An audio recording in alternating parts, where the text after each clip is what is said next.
वृत्तों से संबंधित क्षेत्रफल। देखा वृत्त के कर लाओ। मान ला समतल तल में, समतल समतल का मतलब पूरा व्हाइट बोर्ड में का समतल है, का हुए आप जिसे बैठे हो अभी का है समतल है। तो समतल तल में उन सभी बिंदुओं का समुच्चय, उन सभी बिंदुओं का समुच्चय जिनसे एक निश्चित बिंदु से दूरी का हो समान हो। समतल तल में स्थित उन सभी बिंदुओं का समुच्चय या उन सभी बिंदुओं को मिलाने पर जो आकृति प्राप्त होती है उसे वृत्त कहते हैं ना वो, जिनकी तल में स्थित एक निश्चित बिंदु से दूरी का हो बराबर हो। तल में स्थित एक निश्चित बिंदु से, एक निश्चित बिंदु से उन बिंदुओं की जिनकी दूरी का हो इससे इससे समान दूरी को, मतलब तल में स्थित एक निश्चित बिंदु से हो, एक निश्चित बिंदु से समान दूरी पर, समान दूरी पर स्थित सभी बिंदुओं को मिलाने पर जो आकृति प्राप्त होती है उसे कहते हैं वृत्त। क्या कहते हैं? वृत्त। तो कैसे बोलबा? तल में स्थित किसी बिंदु के, किसी निश्चित बिंदु के चारों तरफ के, चारों तरफ के वे सभी बिंदुओं को मिलाने पर प्राप्त आकृति वृत्त कहलाती है, जिनकी इस निश्चित बिंदु से दूरी का हो बराबर हो। मिसाल बोला एक बार, मान ला निश्चित बिंदु है, एक करीब चारों तरफ सभी बिंदु लेंगे जिनकी दूरी का हो इस बिंदु से समान दूरी पर हो। इस बिंदु से का हो, मान ला बिंदु को दूरी 5 सेमी है, तो दूरी बिंदु की दूरी कितना रहो 5 सेमी, मतलब कुल जितना बिंदु हो से पर 5 सेमी पर हो, कितना पर हो मान ला 8 दूरी पर, तो इस पूरे चारों तरफ इसके 8 दूरी पर, कितना दूरी पर, मान ला एक बिंदु ले लेनी, कितना दूरी पर 8 दूरी पर, इसके चारों तरफ घुमाएंगे और 8 दूरी पर जितने भी बिंदु प्राप्त होंगे उन सभी को मिलाने पर, उन सभी को जो आकृति प्राप्त होगी उसे कहते हैं वृत्त। क्या कहते हो? वृत्त। जो निश्चित बिंदु रहेला वो कहला केंद्र। क्या कहते हैं? जो निश्चित बिंदु लेते हैं इसे कहते हैं केंद्र। क्या कहेंगे जी? केंद्र। अंग्रेजी में सेंटर, CENTER। क्या कहेंगे? केंद्र। हाँ, ये केंद्र हो। केंद्र से देखा ध्यान से, जो ना आकृति दिखाई दे रही है आपको इसे कहते हैं परिधि। क्या कहते हैं? जो बाहर बाहर की बाउंड्री है इसको कहते हैं परिधि। क्या कहते हैं वो? परिधि। इसका क्या नाम हो? परिधि। परिधि था। निश्चित बिंदु केंद्र कहेंगे, इस बाउंड्री का कहेंगे परिधि। क्या कहेंगे? अब परिधि से केंद्र का हो, केंद्र आई परिधि है, तो केंद्र से परिधि के जन बीच का दूरी होले इसको कहते हैं त्रिज्या। क्या कहते हैं? वृत्त के केंद्र से उसकी परिधि के बीच की दूरी को कहते हैं त्रिज्या, जिसे दिखाते हैं R से। किसे दिखाएंगे? क्योंकि रेडियस मान होता है त्रिज्या। त्रिज्या। अब देखिए ध्यान से, वृत्त का केंद्र है, परिधि है, बीच की दूरी का आई हो त्रिज्या। क्या आई? कोई दिक्कत कष्ट था नहीं? तो वृत्त के कवच बोला एक बार,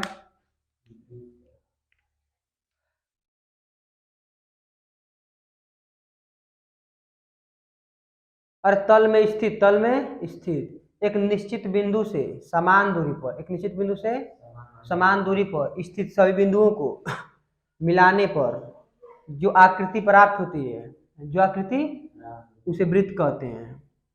समतल तल में, समतल तल में स्थित एक निश्चित बिंदु के चारों तरफ, एक निश्चित बिंदु के चारों तरफ समान दूरी पर, समान स्थित, समान दूरी पर स्थित न हो, सभी बिंदुओं को मिलाने पर, सभी बिंदुओं को जो आकृति प्राप्त होती है उसे कहते हैं वृत्त। क्या कहेंगे? वृत्त कहेंगे। और उस निश्चित बिंदु का कहेंगे केंद्र। उस निश्चित बिंदु को कहते हैं केंद्र।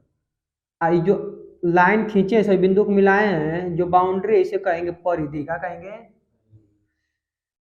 अब केंद्र से परिधि की जो बीच की दूरी होती है, इसको कहते हैं त्रिज्या। क्या कहते हैं? त्रिज्या। मान लीजिए वृत्त है, क्या है? वृत्त। ई का है जी? परिधि। का है? आई का है? केंद्र। ई का है? केंद्र। आई का है जी? परिधि। कोई दिक्कत? अब ध्यान दीजिए, मान लीजिए परिधि पर दो बिंदु है, एक मान ले ए, एक मान लीजिए बी। तो इन दो बिंदुओं को जो रेखाखंड मिलाएगी उसे कहते हैं जीवा। क्या कहेंगे? तो परिधि पर स्थित, परिधि पर किन्हीं दो बिंदुओं को मिलाने वाली रेखाखंड को हम लोग कहते हैं जीवा। क्या कहेंगे? जीवा। क्या कहेंगे? वो जीवा। कोई दिक्कत छो जी? जीवा के कब? वृत्त के परिधि पर, वृत्त के स्थित किन्हीं दो बिंदुओं को मिलाने वाली रेखाखंड। मिलाने वाली रेखा और रेखाखंड में अंतर होता है। रेखा की लंबाई अनंत होती है, रेखा की लंबाई, और रेखाखंड की लंबाई सीमित होती है। उसका एक छोटा सा टुकड़ा होता है। रेखा के एक छोटे से टुकड़े को कहते हैं रेखाखंड। क्या कहते हैं? रेखाखंड। तो वृत्त के परिधि पर, वृत्त के स्थित दो बिंदुओं को मिलाने वाली जो रेखा होती है, या रेखाखंड, मिलाने वाली रेखाखंड को कहते हैं जीवा। क्या कहेंगे? अब मान लीजिए छेद के बाद छेदक रेखा का कब? ये मान लीजिए रेखा है, तो इसका नाम होगा छेदक रेखा। का नाम होगा? इसका नाम जीवा है। इसका क्या नाम है जी? छेदक रेखा। तो जीवा बस दो बिंदुओं को केवल मिलाती है, लेकिन छेदक रेखा पूरे क्या करती है? वृत्त को छेद देती है, आर पानी हो जाती है। इसको कहते हैं छेदक रेखा। क्या कहेंगे? और इसको क्या कहेंगे जी? जीवा। तो जीवा की परिभाषा बोला हुआ विशाल एक बार बोला। वृत्त है का? वृत्त पूरा का हो? वृत्त। अरिवार्य कुल का? परिधि। का?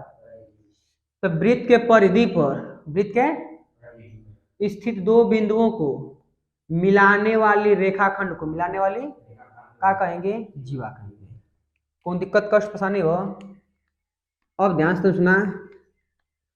मान लीजिए वृत्त है। क्या है जी? वृत्त। इसका केंद्र है। अब इस तरह अगर मिलाते जाए तो इसका नाम क्या होगा? जीवा। क्या होगा? देखिए केंद्र की, जैसे जैसे केंद्र की तरफ बढ़ रहे हैं, जीवा की लंबाई क्या हो रही है? बढ़ रही है। देखिए ध्यान से, जैसे जैसे हम केंद्र की ओर बढ़ रहे हैं, जीवा की लंबाई क्या हो रही है? बढ़ रही है। तो केंद्र की तरफ जैसे जैसे बढ़ते हैं, वैसे वैसे जीवा की लंबाई क्या होती है जी? बढ़ जाती है। लेकिन जैसे केंद्र से ऊपर चलेंगे, फिर जीवा की लंबाई क्या होगी? घटेगी। क्या होगी? घट जाएगी।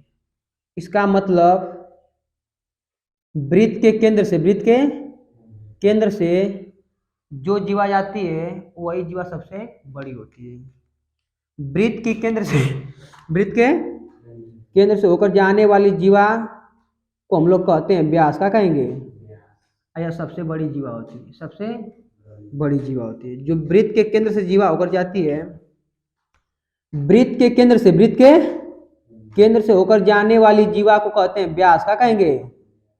यह सबसे बड़ी जीवा होती है, सबसे बड़ी जीवा होती है। अरे देखिए ध्यान से, नीचे छोटी है, फिर बड़ी बड़ी हो, तो मतलब केंद्र पर सबसे क्या हो जाएगी? बड़ी, फिर घटने लगेगी। तो जो जीवा वृत्त के केंद्र से होकर जाती है, वह सबसे बड़ी जीवा होती है, उसको कहेंगे व्यास। क्या कहेंगे? व्यास। क्या कहेंगे जी? व्यास। क्या कहेंगे? तो जीवा याद हो गया। वृत्त के परिधि पर, वृत्त के स्थित दो बिंदुओं को, दो मिलाने वाली रेखाखंड को, मिलाने वाली कहते हैं जीवा। क्या कहेंगे? जीवा कहेंगे। कौन दिक्कत चौहान जी? जो जीवा वृत्त के केंद्र से होकर जाती है, जो जीवा वृत्त के, वह सबसे बड़ी जीवा होती है, उसी को कहते हैं व्यास। क्या कहेंगे? और इसको दिखाते हैं डी से, जिसे कहते हैं डायामीटर। क्या कहते हैं? डायामीटर।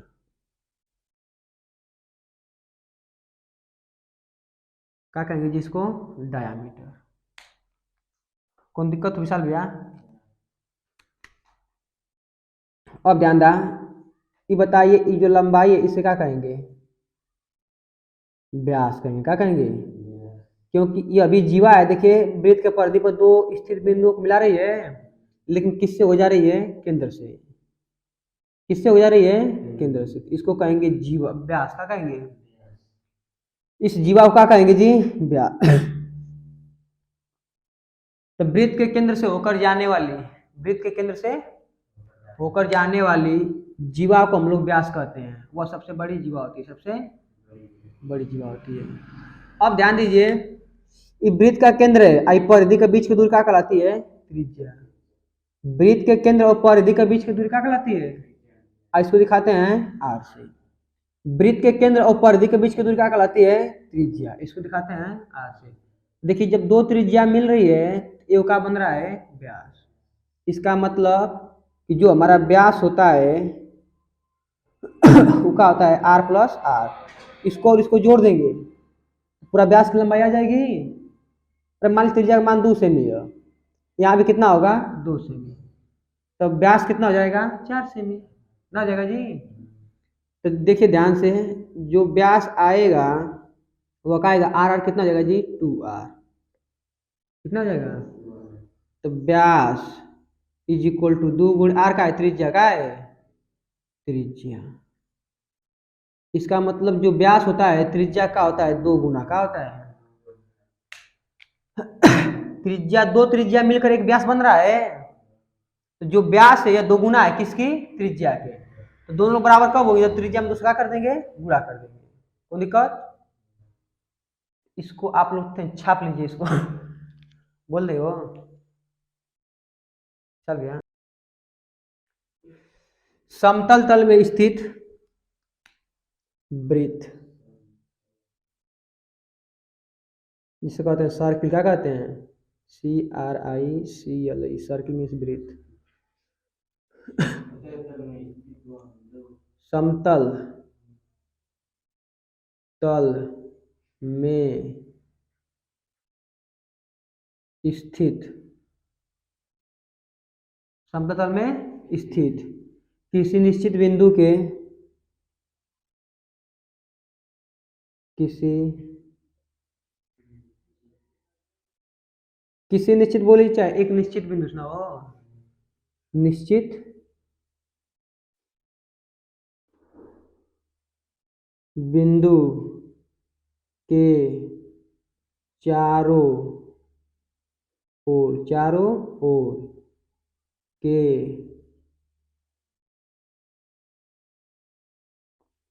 सभी बिंदुओं को मिलाने पर जो आकृति प्राप्त होती है उसे वृत्त कहते हैं। समतल तल में स्थित किसी निश्चित बिंदु के चारों ओर के सभी बिंदुओं को मिलाने पर हो जो आकृति प्राप्त होती है उसे क्या कहेंगे?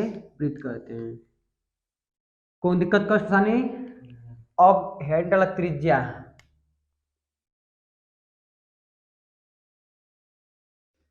त्रिज्या, त्रिज्या क्या हुई हो? रेडियस।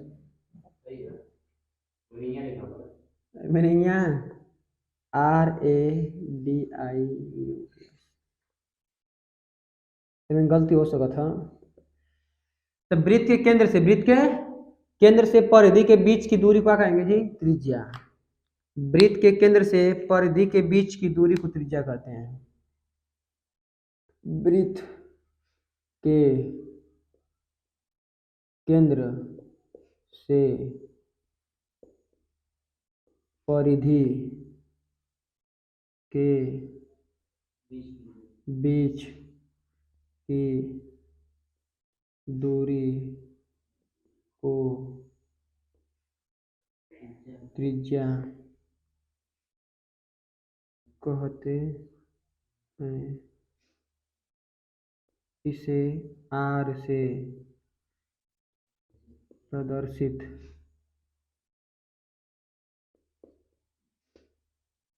करते हैं। कौन दिक्कत चो जी? अब अंतिम में डाला जीवा।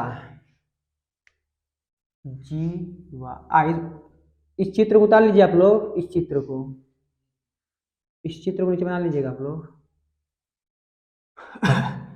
जीवा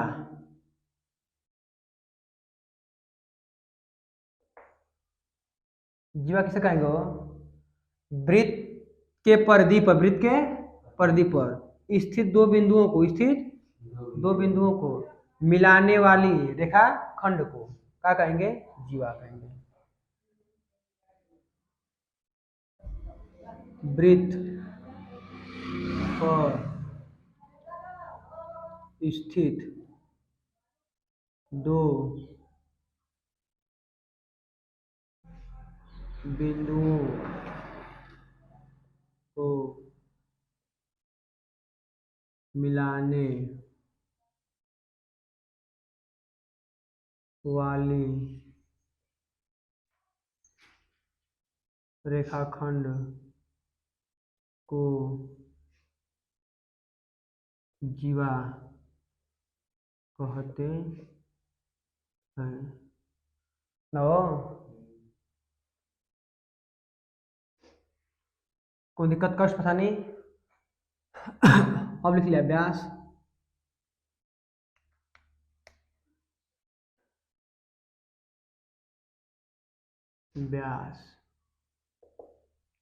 व्यास किसे कहेंगे जी?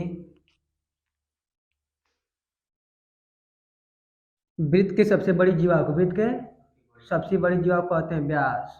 वृत्त के केंद्र से हो जाती है ना। वृत्त के सबसे बड़ी जीवा को व्यास कहते हैं। यह वृत्त के केंद्र से होकर जाती है। और नोट पॉइंट लिख लो। जो व्यास होता है त्रिज्या का होता है 2 गुना। जो व्यास होता है वह त्रिज्या का होता है 2 गुना होता है।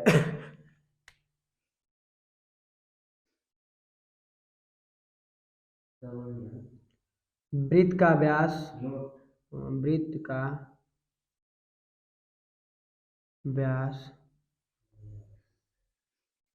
त्रिज्या का 2 गुना होता है। वृत्त का व्यास त्रिज्या का 2 गुना होता है। इसका मतलब जो व्यास होगा वो बराबर होगा कैसे जी? 2 गुणे त्रिज्या। वृत्त का व्यास जो होगा त्रिज्या का होगा 2 गुना होगा। कौन दिक्कत?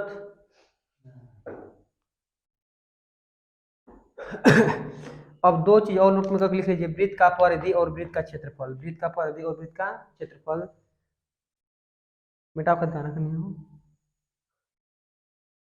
वृत्त का परिधि और वृत्त का क्षेत्रफल।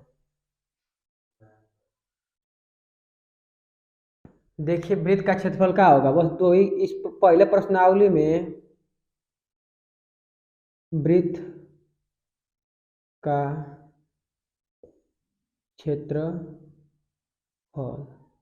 जो होता है वो होता है पाई r²। स्क्वायर।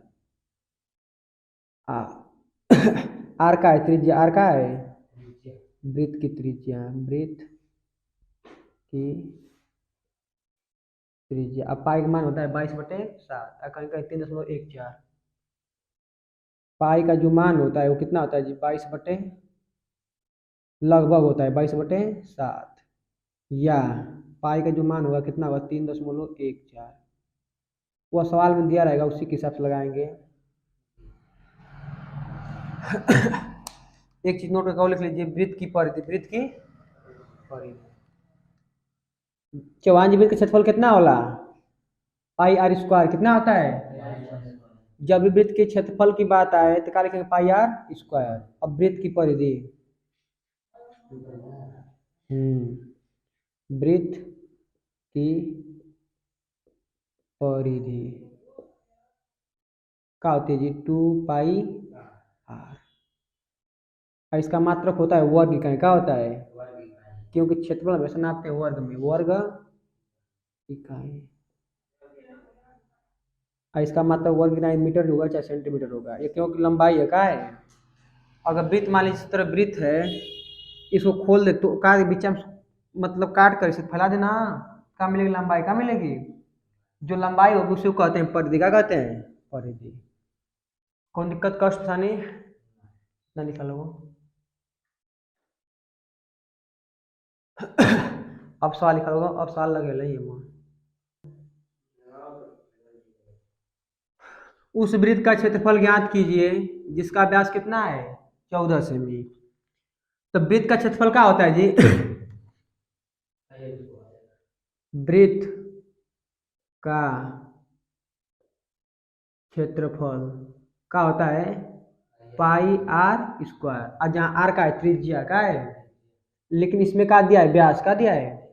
अभी अभी बताए हैं कि जो व्यास होता है वह त्रिज्या का होता है 2 गुना। तो व्यास का मान कितना दिया है, 14 सेमी, कितना दिया है 2r। आर का मान निकालना है तो कहाँ जाएगा, बटा में। तो 14/2 बराबर 8, कितना बचेगा 7, कितना आएगा, आर बराबर 7 सेमी। चौहान जी जब भी व्यास दिया रहे त्रिज्या का मान निकालना हो तो 2 से क्या करेंगे, भाग दे देंगे, आधा कर देंगे। जब भी व्यास दिया रहे अगर उसमें 2 से भाग दे दें, 2 से किसका मान निकल जाएगा, त्रिज्या का। त्रिज्या का मान आ गया। अब वृत्त का क्षेत्रफल निकाल लीजिए। तो वृत्त का क्षेत्रफल बराबर होता है पाई आर स्क्वायर। तो पाई का मान कितना रखना है, 22 आर का मान कितना है 7 ना, तो 7 गुणे 7, क्योंकि स्क्वायर 2 बार लिखेंगे। 7 के स्क्वायर का मतलब 7 कब बार लिखेंगे, 2 बार। या 49 डायरेक्ट 49। देखिए एक 7 से एक 7 कट गया। अब गुणा कर 7 से कितना आएगा, 7 9 14 को 4 और 7 9 14 1 15, 154 सेमी स्क्वायर। कितना गया, अरे 7 से 7 कट गया, एक 7 बचा है ना, और इससे क्या करेंगे, इसमें गुणा। तो 7 9 14 को 4, 7 9 14 1 15, और इसका मात्रक हमेशा स्क्वायर में लिखेंगे, किस में लिखेंगे, स्क्वायर में। यही वृत्त का क्षेत्रफल लिख लीजिए।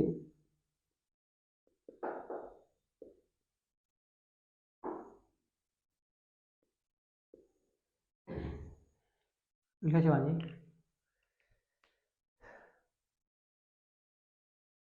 क्या कर ले हो, 2 वृत्तों की त्रिज्याएं क्रमशः 8 सेमी और 6 सेमी है। 2 वृत्तों की त्रिज्याएं क्रमशः 8 सेमी और उस वृत्त की त्रिज्या ज्ञात कीजिए जिसका क्षेत्रफल इन 2 वृत्तों के, इन 2 क्षेत्रफल के योग का है बराबर। तो मान लें पहले वृत्त की त्रिज्या r1 और दूसरे वृत्त की त्रिज्या r2, जो ना ज्ञात करे तो होगा मान लें r3। कोई दिक्कत हो जी हल में। माना पहले वृत्त की त्रिज्या r1 कितना मान दिया जी, 8 सेमी, कितना दिया है 8 सेमी। ना दिया है। अब दूसरे वृत्त की त्रिज्या R2 कितना दिया है जी? 6 सेमी। कितना दिया है? 6 सेमी। और तीसरे वृत्त की ज्ञात करना है। तीसरे वृत्त की त्रिज्या पूछा है ना। अब क्या बोला है कि इन दोनों वृत्तों का क्षेत्रफलों का योग, अगर इस वृत्त का क्षेत्रफल निकालें और इस वृत्त का क्षेत्रफल निकालें और दोनों को जोड़ें, तीसरे वृत्त के क्षेत्रफल का होगा बराबर होगा ना। बोला है जी कि पहले वृत्त का मान लीजिए, पहले वृत्त का क्षेत्रफल और दूसरे वृत्त का क्षेत्रफल निकाल कर जोड़ें तो तीसरे वृत्त का क्षेत्रफल का होगा बराबर। तो वहां से त्रिज्या का मान हम निकाल लेंगे प्रश्नानुसार।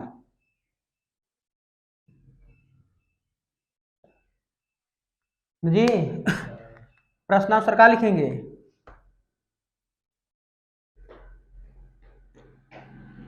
तीसरे वृत्त का क्षेत्रफल बराबर इन दोनों वृत्तों के क्षेत्रफल के योग के बराबर होगा। तो पहले वृत्त का क्षेत्रफल प्लस दूसरे वृत्त का क्षेत्रफल। तो अब बताइए वृत्त का क्षेत्रफल क्या होता है? पाई आर स्क्वायर। तो पाई इसका त्रिज्या का मान है R3 का मान है, तो R3 का स्क्वायर बराबर पहले वृत्त का क्षेत्रफल क्या हो जाएगा? पाई आर स्क्वायर, आर के साथ रखेंगे R1 रखेंगे प्लस दूसरे वृत्त का क्षेत्रफल, तो पाई यहाँ का त्रिज्या का मान है R2 का स्क्वायर। और सब में देखिए पाई का मान है कि नहीं का मान है, तो पाई R3 का स्क्वायर बराबर पाई का मान ले लीजिए R1 का स्क्वायर प्लस R2 का स्क्वायर। तो पाई से पाई का हो जाएगा कट जाएगा। तो R3 का स्क्वायर R1 का मान कितना है? 8 सेमी। कितना है? 8 का स्क्वायर हो जाएगा। अब प्लस R2 का मान कितना है? 6 सेमी। तो 6 का स्क्वायर हो जाएगा। क्या दिक्कत है? पाई दोनों में से कॉमन ले लिए, अब पाई से पाई का हो गया कट गया। R1 R2 का मान रख दिए। अब R3 का स्क्वायर बराबर कितना हो जाएगा जी? 64 अट्ठा अच्छा चाह के 36। जब हाँ इसका वर्क करें इसका मतलब इसको 2 बार गुणा करेंगे 8 से 64, इसमें इसके 2 बार गुणा करेंगे 6 के 36। तो जोड़ेंगे कितना आएगा? 100। कितना आएगा? और जब स्क्वायर हटेगा तो करड़ी में जाएगा, तो R3 बराबर करड़ी में अब बाहर कितना निकलेगा? 10 सेमी। कितना निकलेगा? तो R3 का मान कितना आ गया? 10 सेमी। कितना आ गया? त्रिज्या दूरी होती है कभी माइनस में नहीं लेते हैं, नहीं जब भी करंट से बाहर निकालेंगे हमेशा एक प्लस आएगा एक क्या आता है माइनस। लेकिन त्रिज्या दूरी है और दूरी कभी माइनस में नहीं होती है। लगा लीजिए।